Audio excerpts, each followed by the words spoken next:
Hello guys, welcome to my channel.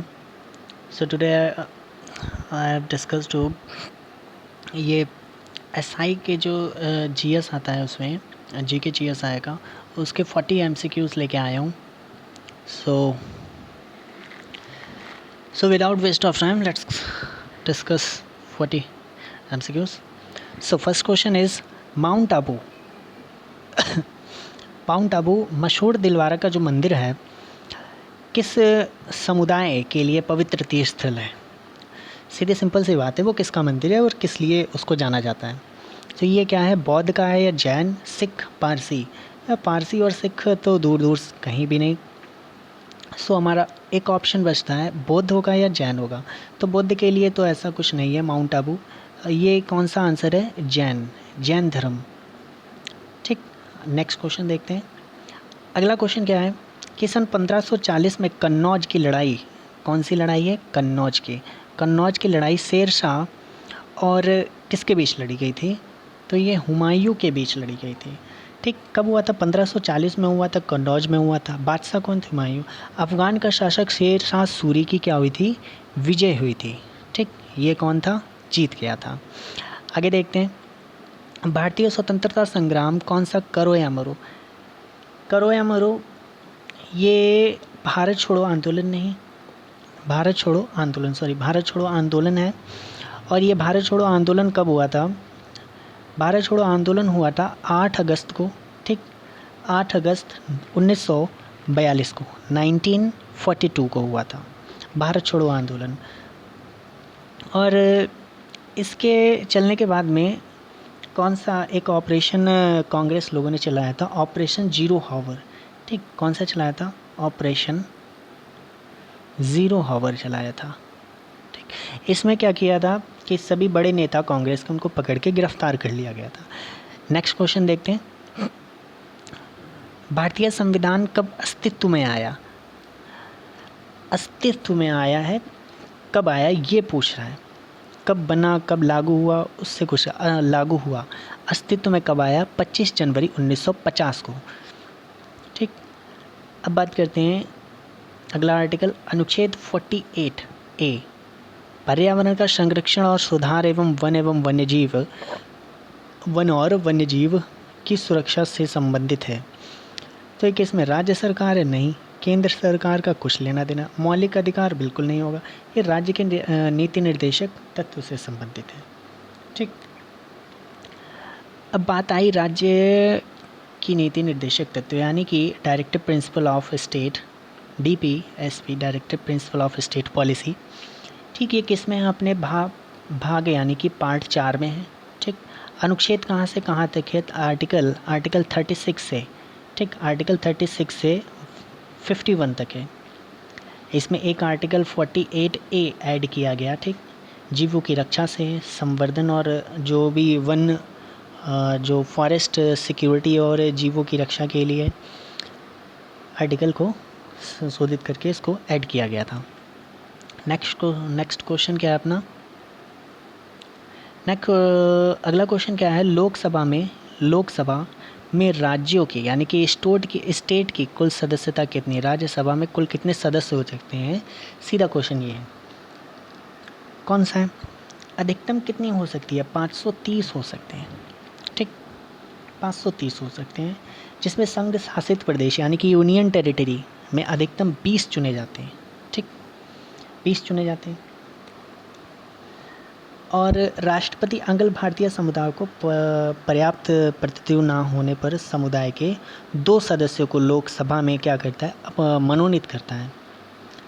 अब Anglo Indian जो procedure था उसको क्या कर दिया, अमेंडमेंट कर दिया गया. किस अमेंडमेंट के द्वारा इसको हटाया गया, बताइएगा. सौर ऊर्जा किसके द्वारा उत्पन्न होती है, जो सौर ऊर्जा, इसको भूलने की नहीं है. देखो, सौर ऊर्जा है, 100 में क्या बना है, सा बना है. इधर देखते हैं क्या लिखा है, सौर ऊर्जा में क्या आ रहा है, सा आ रहा है ना. और सा से क्या हो गया, संलयन हो गया. क्या हो गया, संलयन हो गया.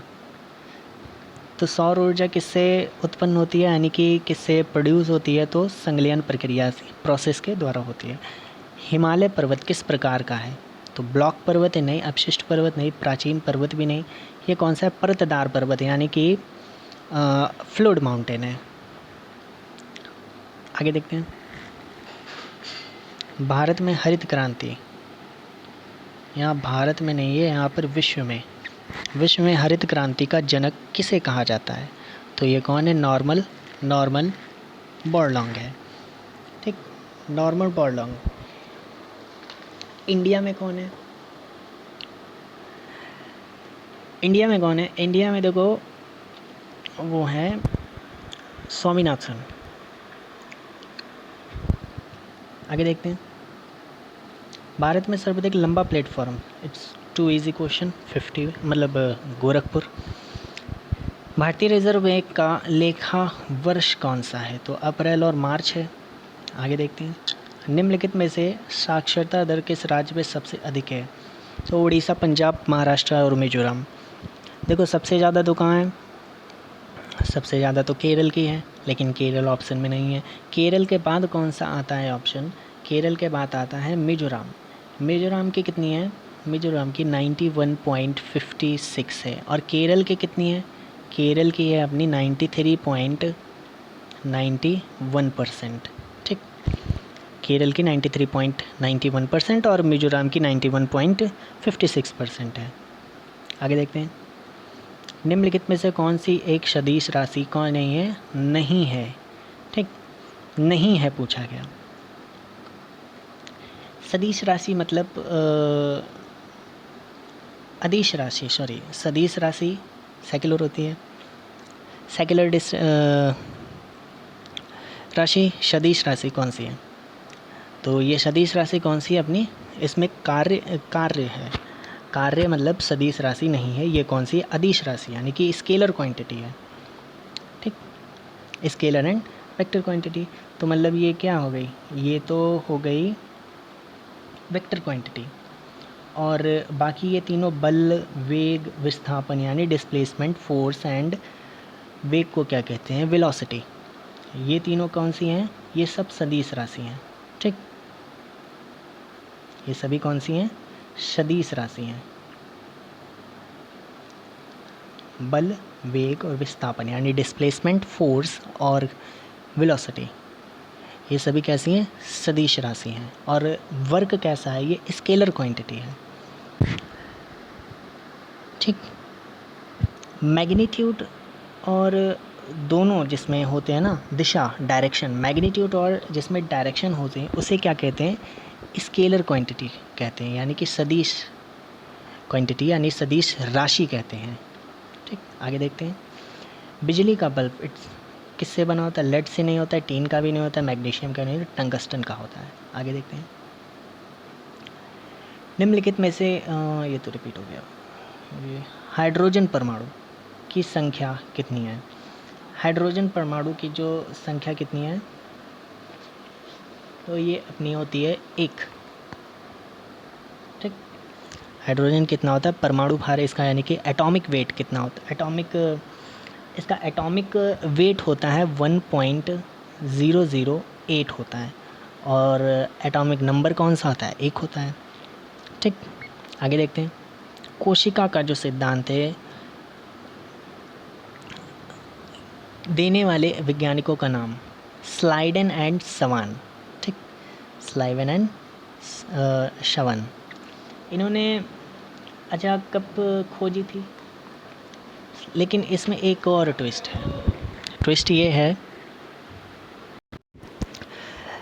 हाँ, तो कोशिका का सिद्धांत देखो सबसे पहले किसने खोजा था सबसे पहले तो खोजा था रॉबर्ट हुक ने 1665 में, लेकिन इसका जो रॉबर्ट हुक ने देखा था, सॉरी गलती हो गई, रॉबर्ट हुक ने क्या किया था, उसको देखा था कोशिका को, सेल को, और लेकिन खोजा किसने था, फिर से कहा गया, इसका जो प्रिंसिपल किसने दिया था, ये स्लाइडेन और ये जंतु विज्ञान शवान ने दिया था।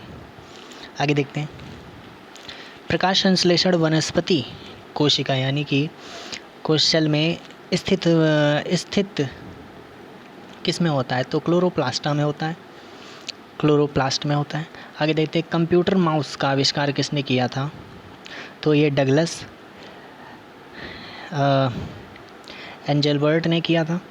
आईपी एड्रेस में कितने बिट्स होते हैं? तो कितने बिट्स होते हैं इसमें? इसमें होते हैं 32 बिट्स होते हैं। सुंदरवन टाइगर रिजर्व कहाँ पर है? सुंदरवन टाइगर रिजर्व पश्चिम बंगाल में है। आगे देखते हैं, गरबा, गरबा डांस कहाँ का है? गरबा लोक नृत्य कहाँ का है? गरबा गुजरात में है। इसमें कंफ्यूज मत होना, गा से गरबा, गा से गुजरात। ठीक। अंतर्राष्ट्रीय महिला हिंसा उन्मूलन दिवस कब मनाया जाता है? तो ये कब मनाया जाता है? 25 नवंबर को मनाया जाता है। इस बार की थीम क्या रही है? इस बार की थीम क्या रही है? इस बार की थीम रही है let's all choose to challenge. क्या रही है? Let's all choose to challenge. Let's all choose to challenge, ये इसकी थीम रही है इस बार की। अंतर्राष्ट्रीय इंटरनेशनल महिला हिंसा दिवस है। ये कब मनाया जाता है? 25 नवंबर को। आगे देखते हैं, उत्तर प्रदेश आर्म्ड कस्टेम्बुलेरी एक्ट जो है वो कस्टेम्बुलेरी एक्ट किस वर्ष पारित हुआ था? ये कब हुआ था? 1948 को हुआ था। ठीक, लिख के दिखा देता हूँ क्या लिखा है ये। आर्म्ड कस्टेम्बुलेरी एक्ट कब आया था? 1948 को आया था।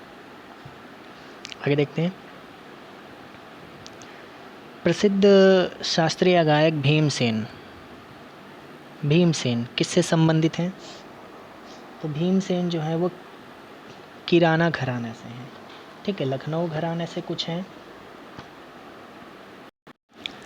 लखनऊ घराना से कौन कौन है? जैसे नासिरा, कौन है? नासिर खां, ये लखनऊ के हैं। और गुलाम हुसैन गणपत राव, ये लखनऊ से हैं। ठीक, आगे देखते हैं, निम्नलिखित फसल उत्पादन में उत्तर प्रदेश प्रथम स्थान पर नहीं है। गेहूँ उगाता है बिल्कुल, गन्ना भी उगाता है बिल्कुल, आलू। चावल में कौन है? वेस्ट बंगाल है। ठीक, आगे देखते हैं, फर्स्ट है चावल कौन? West Bengal first. भारतीय दंड संहिता की धारा कौन सी है? 405 और 409 तक किस विषय से संबंधित है? किस विषय से, यानी कि सब्जेक्ट को ये डील करता है? किससे है? आपराधिक न्यासभंग। किससे? आपराधिक न्यायभंग, यानी कि दूसरे व्यक्ति की संपत्ति, निधि या एक्सेट्रा पर भी अल्पकालिक, मतलब कुछ ले के लिए नहीं, उसको अधिकार में दे देते हैं। अगर वो उसका दुरुपयोग करता है, कुछ भी करता है, तो वो आईपीसी की धारा जो 405 में, इसके ज़रिए उसको कुछ भी उसको जैसे उस पर प्रोसेस किया जा सकता है, उसको पकड़ा जा सकता है, उससे दंड दिया जा सकता है, पनिशमेंट दी जा सकती है, और यही है इसमें। ठीक, पावर ऑफ अटॉर्नी जिसे बोलते हैं, किसी को कुछ समय के लिए उसको वो चीज़ दे दी। ठीक, इसको क्रिमिनल ब्रीच ऑफ ट्रस्ट भी बोलते हैं। आगे देखते हैं, देखिए वातावरण को स्वास्थ्य के लिए हानिकारक बनाए। देखो, भारतीय दंड संहिता का कौन सा अध्याय वातावरण को स्वास्थ्य के लिए हानिकारक बनाने के लिए जुर्माने से संबंधित है? जो भी वातावरण यानी कि एटमॉस्फेयर को है, उसको हानिकारक बनाए, कोई धुआं जलाए, अत्यधिक धुआं जलाए, और उससे उसको किस भारतीय दंड संहिता के द्वारा उसको पकड़ा जा सकता है? उसमें कौन सा अध्याय है? तो अध्याय कौन सा है अपना? चैप्टर 14 है।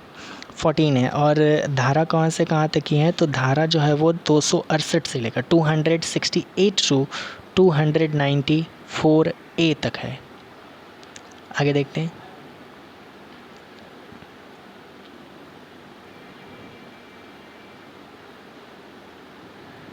आगे देखते हैं, इसकी थोड़ी साइज इंक्रीज कर लें,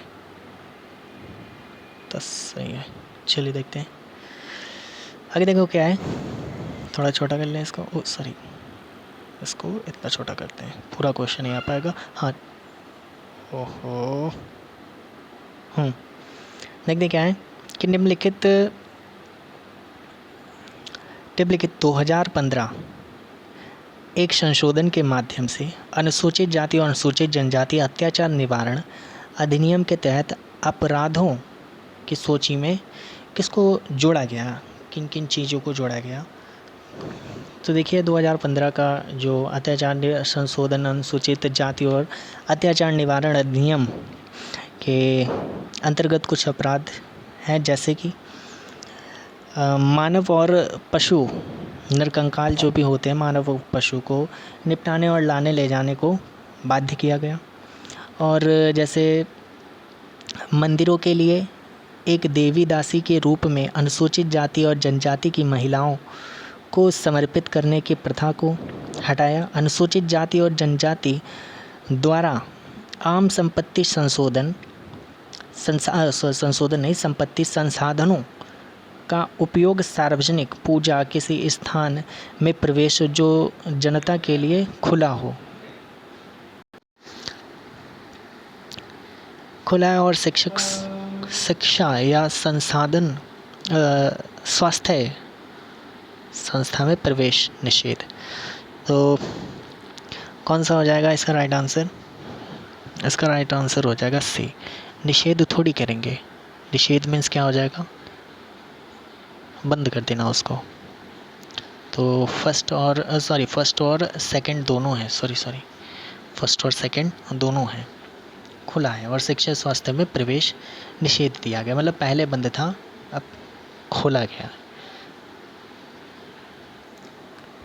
पहले जाने नहीं दिया जाता था मंदिरों में सार्वजनिक पूजा के लिए, तो प्रवेश जनता के लिए खुला है, और शिक्षक या स्वास्थ्य संस्था में प्रवेश निषेध उसको भी हटाया गया।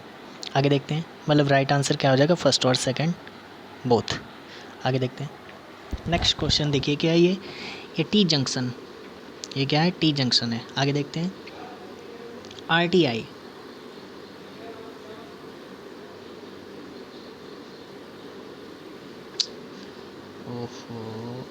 बोलो हो जाना। हाँ, क्या है कि आरटीआई अधिनियम के तहत किसी लोक सूचना अधिकारी से सूचना न मिलने पर कितने दिनों के भीतर एक सूचना प्रार्थी जो सूचना मांगता है उसको अपील प्राधिकरण के पास अपनी अपील दर्ज करा सकता है। तो कब करा सकता है ये, 30 दिनों के भीतर कर सकता है।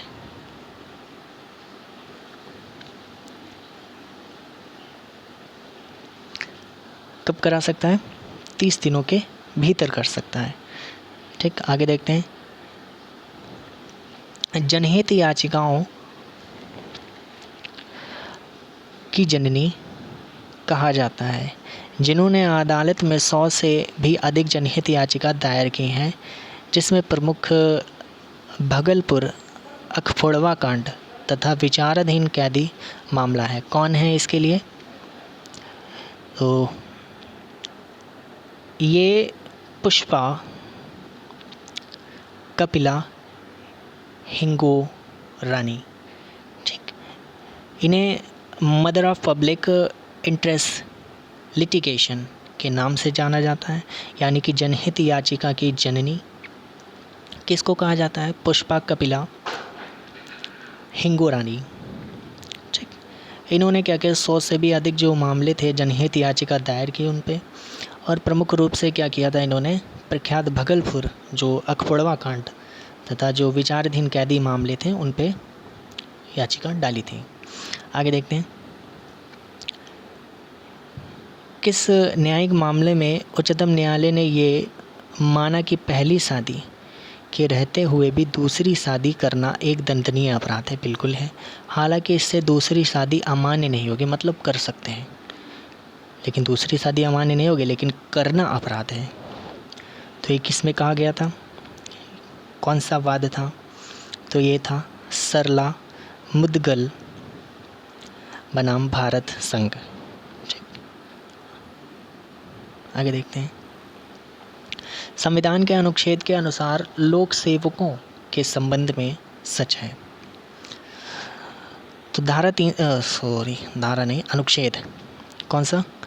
आर्टिकल 309 भर्ती और सेवा शर्तों को नियमित करने के लिए संसद को अधिकार देता है। बिल्कुल। अनुच्छेद 319 कहता है अखिल भारतीय सेवाओं को कोई भी सदस्य नियुक्त करने वाले अधिकारी किसी भी अधीनस्थ अधिकारी द्वारा हटाया या निकाला नहीं जा सकता है। तो बिल्कुल सही बात है। तो मतलब पी क्यू दोनों करेक्ट हैं। आगे देखते हैं। निम्नलिखित में से मौलिक अधिकारों को उस अनुच्छेद से आरोही क्रम में लगाएं। आरोही क्रम में लगाएं मतलब ऊपर से नीचे जो भी आते हैं उनको लगाना है। स्वतंत्रता का अधिकार, शोषण के विरुद्ध अधिकार, समानता का अधिकार, संस्कृत और शैक्षिक अधिकार। तो ये देखो, पहले क्या आता है? समानता का अधिकार आता है। ठीक, समानता का अधिकार आता है पहले। कहाँ से कहाँ तक? 14 से 18 तक है। ठीक, फिर क्या आता है? अपना स्वतंत्रता का अधिकार आता है, 19 से 22 तक आता है। ठीक, फिर क्या आता है? शोषण के विरुद्ध अधिकार आता है, आर्टिकल 23 है और एक 24 है। अब एक कौन सा आर्टिकल है? संस्कृत एंड शिक्षक अधिकार, यानी कि सांस्कृतिक और शिक्षक अधिकार, शैक्षिक अधिकार, किसमें? ये आर्टिकल 29 एंड 30 है। ये दोनों आर्टिकल बहुत इंपॉर्टेंट है, आते हैं। तो इसके अकॉर्डिंग राइट आंसर कौन सा हो जाएगा? CA/B। आगे देखते हैं। भारतीय संविधान में कौन सा अनुच्छेद ये कहता है राज्य देश के पर्यावरण के संरक्षण एवं संवर्धन और वन्य जीव, ये अभी करके आए थे। कौन सा था? Article 48A। ठीक, किसमें था? डायरेक्टिव प्रिंसिपल में था। आगे देखते हैं। एक छात्र एक परीक्षा योजना किससे है? तो ये कौन सा राज्य है? मध्य प्रदेश से। ठीक, 28 जुलाई को ड्रैक स्टेडियम में आयोजित US track and field outdoor championship में 400 मीटर बाधा दौड़ का नया रिकॉर्ड कौन सा है? विश्व रिकॉर्ड। तो ये कौन सा है? तो ये 52.20 सेकेंड का है। ठीक, ये कौन सी थी? अमेरिकी महिला एथलीट थी दालिलाहा मोहम्मद ने। क्या नाम था? दालिलाहा मोहम्मद ने रिकॉर्ड तोड़ा हुआ। ठीक, पूरी करी। पुराना रिकॉर्ड क्या था? पुराना रिकॉर्ड 52.34 सेकेंड था। आगे देखते हैं। डाटा गोपनीयता हेतु प्रौद्योगिकी का निर्माण करने वाली कंपनी ब्लूटोलोन का अधिग्रहण किस में किया गया? तो ये किस में किया गया? माइक्रोसॉफ्ट के साथ किया गया। पहला भारत नेपाल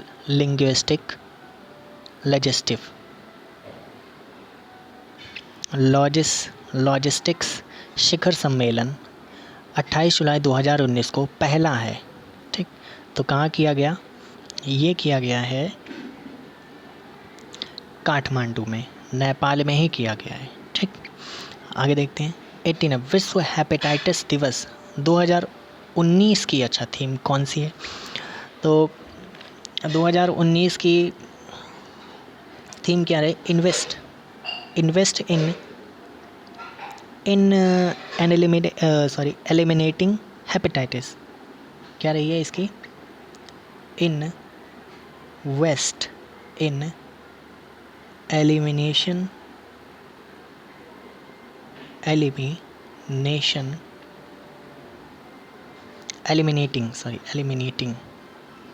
एलिमिनेटिंग हेपेटाइटिस। ठीक, अब 2021 की क्या रहेगी वो तो आने के बाद पता चलेगा। ठीक, तो ऐसे अपन लोगों की 40 MCQs पूरे हुए। इसको शेयर करिएगा और क्लास कैसी लगी बताइएगा। सब्सक्राइब चैनल को नहीं किया है तो कर लीजिएगा, और इसके आगे आंसर भी दिए गए। ठीक,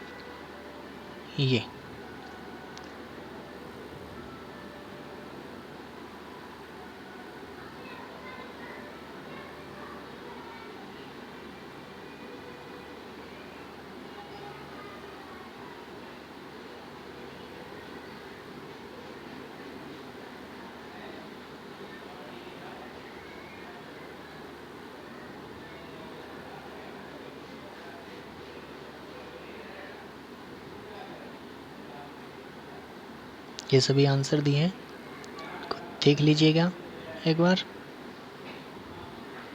कुछ अगर मिस्टेक हो गई हो तो यहाँ से रीचेक कर लेना।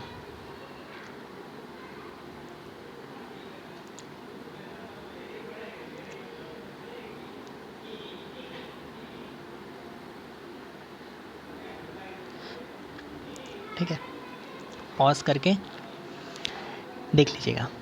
सो मिलते हैं अगली वीडियो में। Thank you.